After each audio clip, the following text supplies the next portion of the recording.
Hello mga ka-farmers! So wala tayo ngayon sa ating babuyan at ready na po tayo matutulog mga ka-farmers, kaya i-share ko sa inyo yung ating skincare.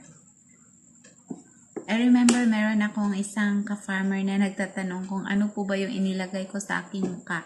Actually, pag-aalaga lang po mga ka-farmers. So yung first na ginagawa ko before ako matutulog mga ka-farmers ay mag-cleanser po ako kasi hindi po totally nakukuha ng sabon yung mga dumi sa ating mukha mga ka-farmers.